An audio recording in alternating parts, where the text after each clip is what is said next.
पर 2019 में जिस तरीके से मुख्यमंत्री नीतीश कुमार जी की भूमिका रही, उन्होंने हमारे हर प्रत्याशी को हराने का प्रयास किया। मुझे खुद जमुई से उनकी पूरी जिला कमेटी हो, प्रदेश कमेटी हो, मुझे जमुई से हराने का, हमारे उस वक्त के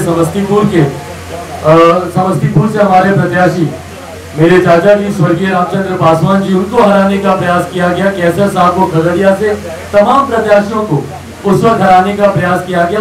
2014 का चुनाव हो, 2015 का बिहार विधानसभा का चुनाव हो या 2019 का पुनः लोकसभा का चुनाव हो, ये तीनों चुनाव मजबूती से हम लोगों ने भारतीय जनता पार्टी के साथ रहते हुए एनडीए गठबंधन के तहत हम लोगों ने लड़ने का काम किया।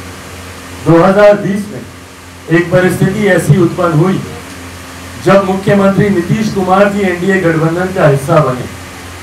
2014 में भी इस बात को मद्देनजर रखना जरूरी है कि हमारे नेता ने एनडीए गठबंधन का हिस्सा बनना तब स्वीकार किया जब 2013 में मौजूदा प्रधानमंत्री आदरणीय नरेंद्र मोदी जी के प्रधानमंत्री पद की दावेदारी के नाम पर ही आदरणीय नीतीश कुमार जी उस गठबंधन से अलग हुए थे।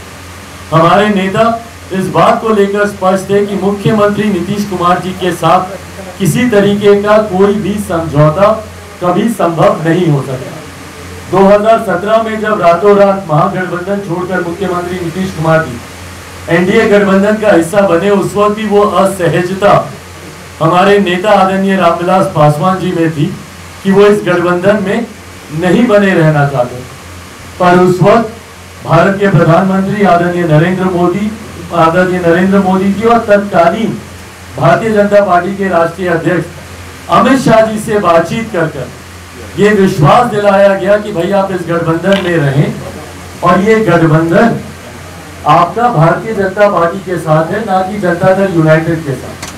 असहज होने के बावजूद, क्योंकि तब तक चुनाव समीप आ गए थे, करीब आ गए थे, असहज होने के बावजूद हमारे नेता ने यह फैसला लिया कि हम लोग इस गठबंधन में आगे बढ़ेंगे। पर 2019 में जिस तरीके से मुख्यमंत्री नीतीश कुमार जी की भूमिका रही, उन्होंने हमारे हर प्रत्याशी को हराने का प्रयास किया। मुझे खुद जमुई से उनकी पूरी जिला कमेटी हो, प्रदेश कमेटी हो, मुझे जमुई से हराने का, हमारे उस वक्त के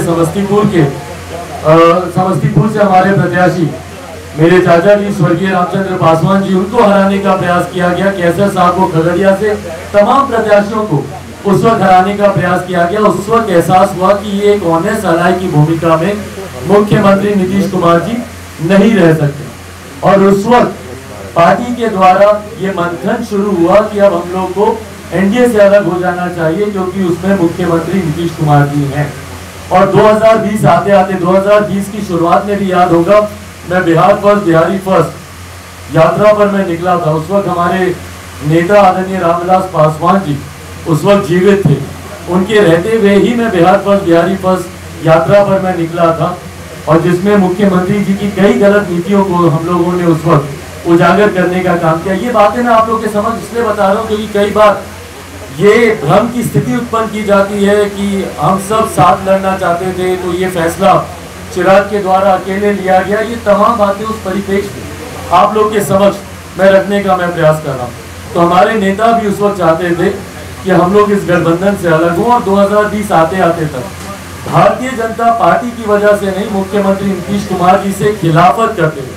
और उस वक्त भी इस बात को मैंने ऑन रिकॉर्ड कहा था कि भाजपा से मुझे कोई ऐतराज नहीं है, पर मुख्यमंत्री नीतीश कुमार जी का उस गठबंधन में रहना हम लोग को स्वीकार्य नहीं है। और हम लोगों ने गठबंधन से अलग हुए, पर किसी दूसरे गठबंधन की तरफ हम लोग नहीं गए।